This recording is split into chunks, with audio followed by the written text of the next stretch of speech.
Esse é uma cápsula e nós vamos falar agora sobre a situação na Ucrânia. Hoje, dia 6 de maio de 2023, são meio-dia aqui em Kiev, 6 horas da manhã no Rio de Janeiro, ou no horário de Brasília, no momento que eu gravo esse vídeo, tá? E bom, ontem nós tivemos a confirmação pela primeira vez de que os ucranianos derrubaram um míssil Kinzhal. É um míssil hipersônico russo, é um míssil que era tido por muitos como impossível de ser derrubado, mas eu tinha avisado, eu tinha cantado essa pedra já. Quando o Patriot estivesse instalado aqui na Ucrânia, esses mísseis passariam a ser derrubados, tal como os outros mísseis russos.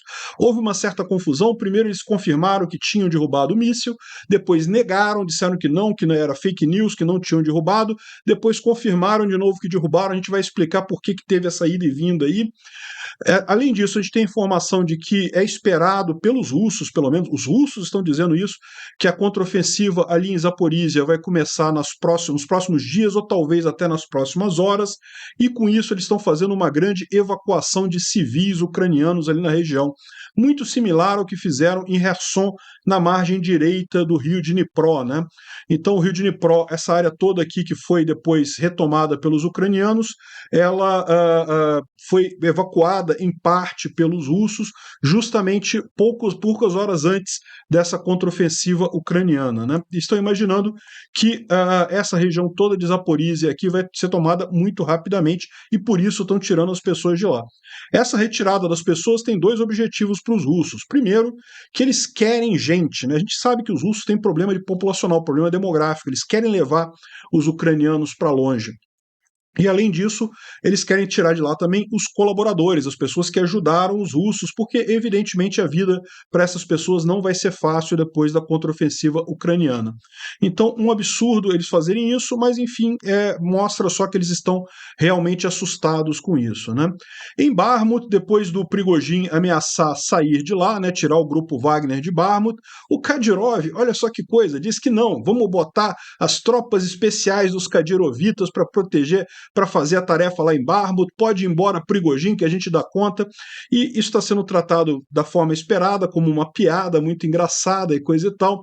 O Kadyrov, vocês sabem, né, é uma figura caricata mesmo nesse exército, e os guerreiros, entre aspas, dele, tudo que fizeram foram videozinhos no TikTok, então o que você pode ter certeza é o seguinte, tomar Bakhmut eles não vão tomar não, mas vai ter muito vídeo no TikTok, pode ter certeza disso.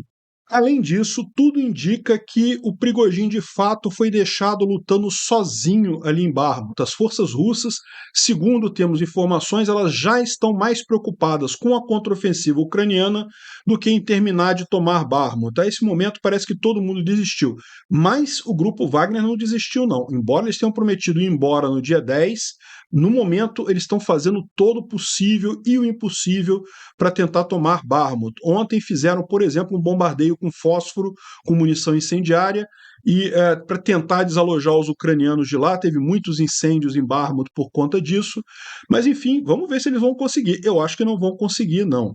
Vamos falar em detalhes sobre essas e outras notícias. Essas notícias foram sugeridas por Assaltado por um ladrão de 9 dedos, Diarreia de Godzilla e várias outras pessoas. Obrigado aí ao pessoal que sugeriu a notícia. Obrigado a você que está assistindo o nosso vídeo. Se você gosta do nosso conteúdo, por favor, deixe o seu like e se inscreva aqui no canal, né? Percebeu que eu estou com fundo verde aqui? Pois é, não é fundo verde não. Eu descobri que a minha placa de vídeo aqui desse notebook ela tem capacidade de fazer esse fundo verde quase perfeito por inteligência artificial, por algum truque que eles têm, eles detectam o que é fundo, o que é você e fazem isso sozinho. Que bacana, descobri isso agora.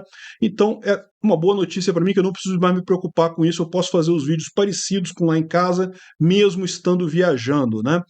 Enfim, mas continuo aqui em Kiev, fico em Kiev ainda hoje, amanhã cedo eu vou já para Lviv, vou ficar uns dias em Lviv, de lá eu vou para Cracóvia e de Cracóvia eu vou para Lisboa, tá? Então ainda estou aqui em Kiev, o fundo verde aqui é só mesmo porque eu consegui dar um jeito nisso. Mas vamos ao assunto aqui.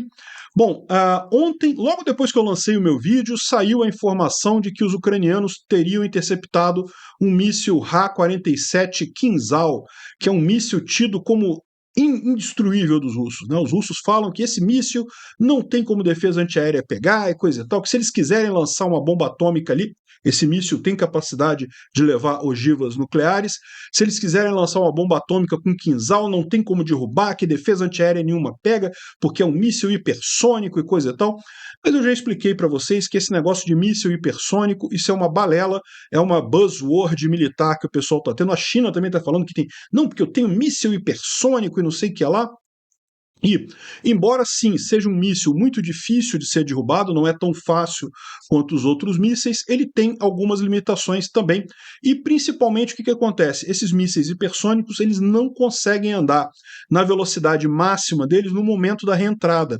Esses mísseis, teoricamente, eles fazem uma curva balística muito alta, podem até ficar planando no alto, na estratosfera durante muito tempo, e ali eles conseguem de fato ter velocidades muito altas, de até 12 vezes a velocidade do som, né, 12 Mach, eles conseguem fazer ali, mas por quê? Porque eles estão na estratosfera, não tem resistência do ar, é muito pouco lá. Quando eles entram na atmosfera para atingir alguma coisa, afinal o objetivo deles é atingir alguma coisa na Terra, eles precisam desacelerar. Não é que eles não tenham problema com manter a velocidade devido ao combustível, eles conseguiriam manter a velocidade com a resistência do ar e tudo mais. O problema é a resistência do ar esquenta essas coisas. Vocês já viram como é que é foguete quando faz reentrada na atmosfera. Simplesmente o material não tem capacidade de resistir àquele calor. Então, no momento que o míssil está se aproximando do seu alvo, ele é obrigado a reduzir a velocidade para velocidades em que ele pode sim ser interceptado por defesas antiaéreas mais modernas. É verdade que a defesa antiaérea que a Ucrânia tinha até pouco tempo atrás não conseguia derrubar esse tipo de míssil. Tanto que os russos fizeram vários ataques com esses mísseis e até aqui, toda vez que eles usaram o míssil Ra-47, o Kinzhal, o míssil atingiu o alvo e causou dano, algumas vezes piores, outras vezes melhores, mas derrubar o míssil eles nunca conseguiram. Ontem foi a primeira vez, desculpa, ontem não, no dia 4 de maio, ou seja, 2 dias atrás, ontem foi dada a notícia que no dia 4 de maio, às 2h40 da manhã, aqui em Kiev, eles teriam interceptado esse míssil Kinzhal russo, né? E tá aqui a prova, tá aqui as evidências e coisa e tal, mostraram as informações todas aqui. Só que muita gente apontou isso daqui, ó. Depois saiu um outro comunicado das Forças Armadas, da Força Aérea Ucraniana, dizendo que não, que era mentira, que eles não tinham derrubado o Kinzhal de forma alguma, né? Só que agora, hoje, de novo, saiu outra comunicação falando que sim, que foi derrubado no dia 4. O que aconteceu? O que falaram? Depois disseram que era mentira, depois falaram que era verdade de novo. Bem, a verdade é a seguinte: parece que a Força Armada Ucraniana não queria que os russos soubessem que eles tinham derrubado um Kinzhal. Por quê? Porque estrategicamente é bom os russos não saberem da capacidade ucraniana, né? Se eles acham que já está derrubando o Kinzhal, talvez eles tentem uma outra arma, talvez eles façam outra coisa. Se eles continuarem pensando que o Kinzhal continua efetivo, eles podem fazer mais ataques. Então, a verdade é a seguinte: o grande problema foi ter vazado essa informação. Essa informação vazou, foi confirmada por um oficial subalterno aqui das Forças Aéreas Ucranianas, que disse que tinha derrubado, aí saiu a primeira notícia. Aí qual foi a reação imediata das Forças Aéreas Ucranianas? Dizer que não, é falso, não foi. Por quê? Porque eles não queriam dar essa informação para os russos, né?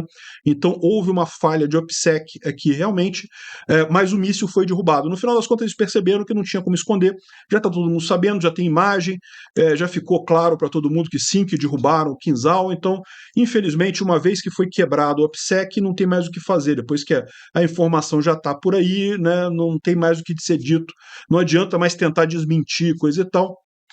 Então, hoje, novamente, a Força Aérea, o comandante da Força Aérea aqui ucraniana confirmou o caso. Então, é uma excelente notícia, porque, como eu disse para vocês, esse míssil é um míssil que, quando os russos lançavam ele, a defesa antiaérea ucraniana não conseguia abater. Agora já consegue. Com o Patriot, eles já conseguem abater esse tipo de míssil, né? Isso aqui mostra uma outra coisa também muito importante que eu falo, que é a capacidade dessa guerra, o quão bom está sendo para os Estados Unidos, por exemplo, essa guerra. Eles estão podendo testar o Patriot nessa situação. Havia essa questão, porque os russos falavam que não, que o Patriot não consegue derrubar o Kinzhal, é impossível, porque é velocidade, não sei o que lá. E os americanos diziam que sim, não, a gente fez um módulo aqui no Patriot que consegue sim derrubar o Kinzhal. mas fica a palavra de um contra a palavra de outro até o momento em que você tem um teste na prática disso daí. E o que a gente viu é que sim, que consegue derrubar o Kinzhal. Não quer dizer que vai conseguir derrubar todas as vezes, né? Toda arma de defesa antiaérea ela tem uma eficácia limitada. Então, geralmente de tantos mísseis, apenas uma parte consegue atingir o alvo. Mas, de qualquer forma, já é uma boa notícia aí saber que os ucranianos têm essa capacidade aí de eliminar esse míssil tão perigoso, né? Que, como eu disse, pode ser um míssil nuclear. Eu não acho que a Rússia vai lançar mísseis nucleares disso daí, não. Mas é sempre bom saber que a gente tem a resposta para isso, caso aconteça. Então, além do Kinzhal, que está indicado aqui, de ontem para hoje também, na verdade, hoje, dia 6/5, às 8 horas da manhã, foram derrubados 8 drones Shahed 136, lá dos drones iranianos, em toda a Ucrânia. Aqui em Kiev, não teve, pelo menos eu não ouvi nenhum alarme de ataque aéreo, então não deve ter sido por aqui, deve ter sido em outros lugares da Ucrânia, mas todos os 8 mísseis que foram lançados hoje foram derrubados pelos ucranianos. Nenhum atingiu o alvo por aqui. Mas, se os mísseis russos não atingiram a Ucrânia, teve um monte de drones e mísseis ucranianos que atingiram alguns lugares na Rússia, ou então sabotagem, pode ser também, né? Aqui está em Kursk, na Rússia. Kursk é essa região aqui próxima da Ucrânia, aqui mais para o norte. Kursk fica aqui.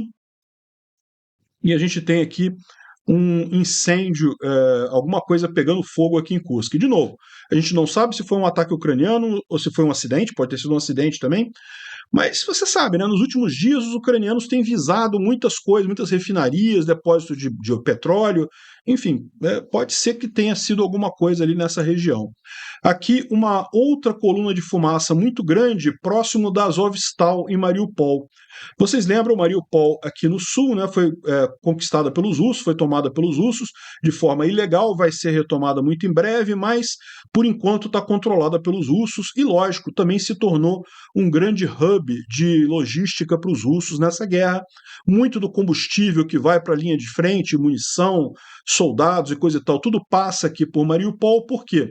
Porque é uma cidade que está relativamente distante da linha de frente, então os ucranianos não conseguem usar os HIMARS, por exemplo, para atingir Mariupol com precisão, então os russos têm se aproveitado disso, né?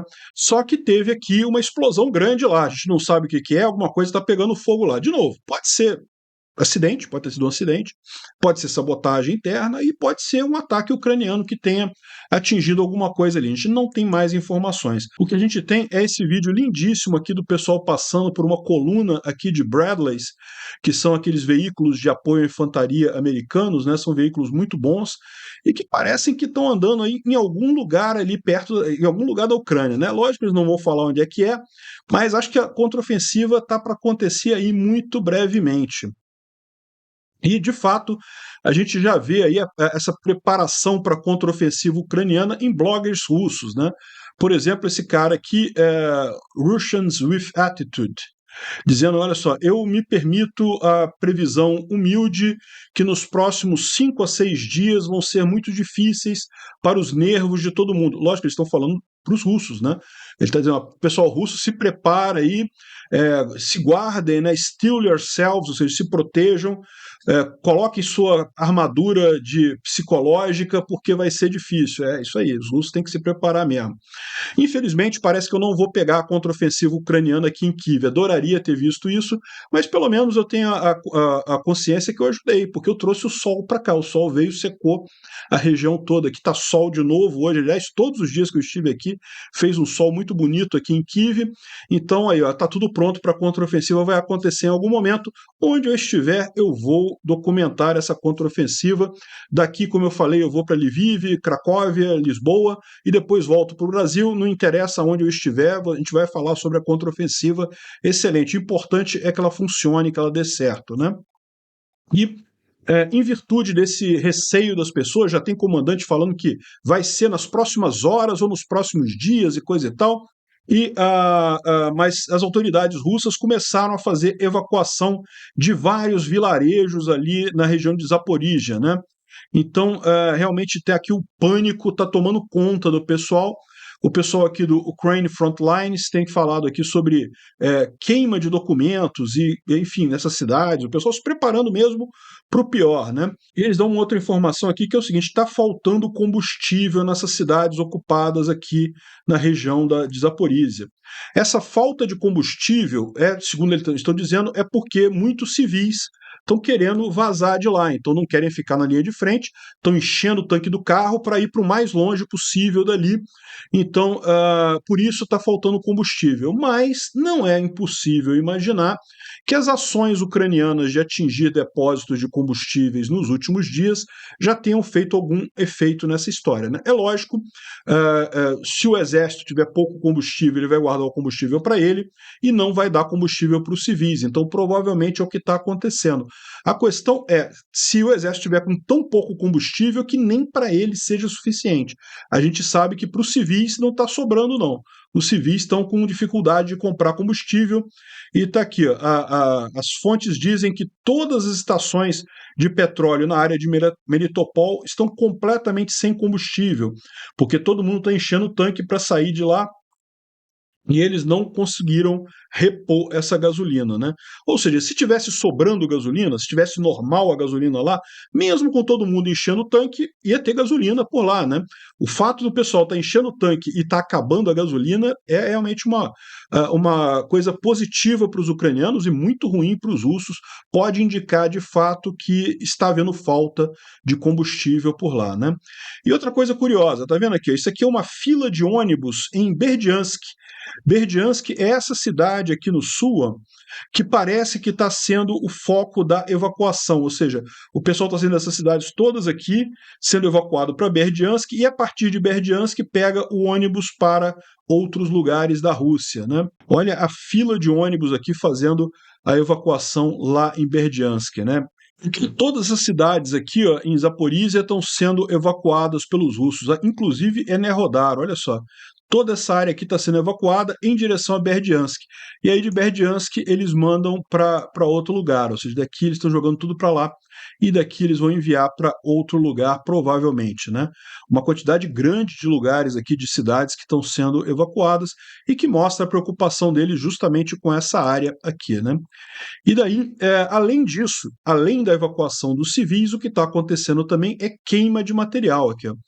Na cidade ocupada de Melitopol, na região de Zaporísia, eles estão queimando sacolas de documentos na região ali da polícia de ocupação, bem como removendo equipamentos do local de emissão de passaporte, né? Ou seja, isso é típico de ação que o pessoal faz quando teme que vai perder o controle da cidade, né? Você queima documentos para não dar informações para o inimigo e remove equipamentos sensíveis, emissão de passaporte, tem aqueles selos especiais, aqueles carimbos especiais e coisa e tal, que se isso cair na mão dos inimigos, o inimigo pode começar a falsificar passaporte, coisa e tal.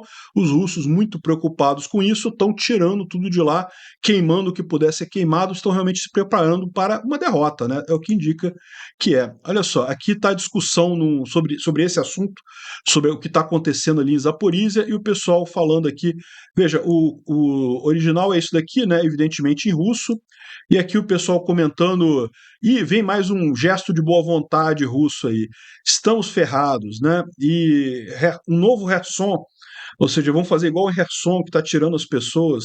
Novo gesto de boa vontade? Pois é, exatamente isso que parece que está acontecendo nessa região de Zaporísia. Mas vamos aguardar, né? A questão toda essa preparação toda tem que ser complementada ou tem que ser coroada com a contraofensiva ucraniana aí que a gente espera acontecer aí nos próximos dias, né? Bem, e não é só ali na região de Zaporísia, também na Crimeia houve vários ataques ucranianos aqui, ó. Está até mostrando aqui os lugares em que teve o ataque, aqui em Jankoy. Jankoy, vocês sabem que é um hub muito importante aqui na região, é um hub ferroviário, é um hub logístico muito importante, rodoviário e ferroviário, dá para ver que todas as ruas aqui, as estradas, todas convergem aqui em Jankoy, e houve uma grande explosão ali naquela região, né? Aqui, está a explosão aqui. Os russos divulgaram um vídeo parcialmente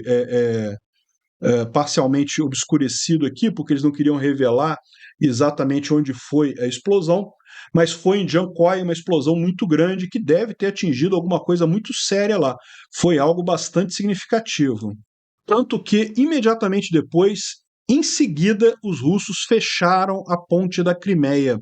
Então, olha só, os impactos lá em Jankoy e depois as autoridades russas fecharam a ponte da Crimeia, bem como todos os ferryboats que faziam a travessia. Que coisa, hein? O que houve aqui para eles fazerem essas ações, assim, fechar totalmente a passagem aqui? Será que eles estão preocupados porque os russos estão fugindo dessa região toda aqui também e eles querem manter as pessoas ali para servir de escudo humano na contraofensiva? Será que é isso? Não faz muito sentido, né? Mas fecharam a ponte da Crimeia. Está aqui, ó, a imagem do engarrafamento, tudo parado, evidentemente. Ninguém consegue andar, muita gente desistindo, voltando para trás de uma charré, porque simplesmente não consegue andar aqui na ponte da Crimeia, não consegue passar, né? Tá tudo fechado. Segundo dizem os russos, foram motivos técnicos. Motivos técnicos é o novo nome de cagaço deles agora, né? E olha só que coisa, isso aconteceu exatamente horas depois da ponte da Crimeia estar totalmente pronta, né? Vocês lembram, os ucranianos fizeram um grande ataque à ponte da Crimeia ano passado, né, em outubro do ano passado, e como a gente falou, foi um ataque bastante danoso, quebrou um monte de coisa lá e coisa e tal. Ah, os russos vão recuperar? Vão recuperar, mas vão levar meses para recuperar. E de fato, só agora, em maio, que eles recuperaram o último pedaço, que era o pedaço da ferrovia que estava danificado ali, né? E imediatamente fecharam a ponte de novo. Por que isso? Certamente eles estavam com informação que os ucranianos iriam fazer um novo atentado ali, né? Ou seja, está divertido esse negócio. Os russos estão realmente muito preocupados com essa história. Bom, agora, é lógico, isso não quer dizer que a contraofensiva está vindo, mas você tem também as batalhas em toda a linha de frente, né? Continuam todas as batalhas aqui, em vários locais aqui, os russos continuam tentando avançar, mas sem dúvida alguma o lugar mais crítico é Bakhmut. Bakhmut está nessa situação, não mudou muito de ontem para hoje, a cidade, o grosso da cidade já foi tomado pelos russos, mas os ucranianos ainda resistem aqui nessa parte oeste da cidade aqui. Eles chamam de fortaleza isso aqui, porque é uma região que tem vários prédios altos, então nesses prédios altos eles conseguem uma posição defensiva muito boa, eles ainda têm acesso a estradas por aqui para suprimento, né, para abastecimento dessas tropas, então a ideia aqui é aquilo que a gente mencionou, os ucranianos pretendem no mínimo manter isso daí até o dia 9 de maio, porque seria um ponto em termos de visibilidade, de política, de propaganda significativo, né? Segundo o Paystyle On está dizendo aqui, o inimigo, aqui ele está falando, quem falou isso aqui foram os ucranianos, então ele está falando, o inimigo aqui são os russos, está tentando com toda a sua força tomar Bakhmut até o dia 9 de maio, disse o ministro da Defesa, o vice-ministro da Defesa ucraniano. Para fazer essa tarefa, eles tiraram os wagneritas, né, de todas as outras áreas e colocaram eles com os paraquedistas russos, as tropas do VDV. Então, no final das contas, ali em Bakhmut está só o pessoal do Wagner mesmo naquela região. Os ucranianos continuam segurando esses guerrilheiros ali, mas a coisa não está fácil não, tá? Eles estão tentando seriamente. Olha só o que foi Bakhmut nessa noite. Isso daqui foram ataques com munição incendiária, né? Dá para ver aqui inúmeros focos de incêndio, justamente porque eles lançaram munição incendiária. Munição ucraniana, destruir equipamentos ucranianos e coisa e tal. Isso, infelizmente, é uma coisa bastante danosa. Sim, não consta que tenha destruído totalmente a força ucraniana na região, mas certamente foi um golpe significativo ali. Os ucranianos ainda estão resistindo naquela região. Essa aqui é a visão da cidade hoje cedo, com várias coisas pegando fogo, tá vendo? Isso aqui que é a região que eles chamam de fortaleza, porque justamente são uma série de prédios altos aqui que são fáceis de serem defendidos, mas tem outros prédios aqui também que os ucranianos estão controlando e várias coisas pegando fogo justamente em função daquela munição incendiária usada ontem pelos russos aqui, né? Dá para ver aqui realmente bastante crítico essa situação aqui em Bakhmut, né? Agora, apesar dessa força toda que eles estão fazendo, e você pode ter certeza, o Prigozhin não vai desistir fácil, ele pode até desistir, mas ele vai lutar muito para tentar tomar Bakhmut até o dia 9 de maio, ainda tem, hoje é dia 6, ainda tem 3 dias para fazer isso. Eu acho que não consegue não, mas pode ser que consiga, né?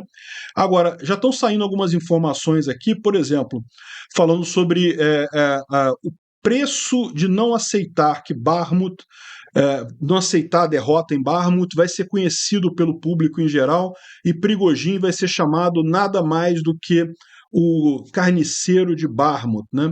Então, o que ele está dizendo aqui é justamente que os russos perderam Bakhmut, perderam a batalha de Bakhmut.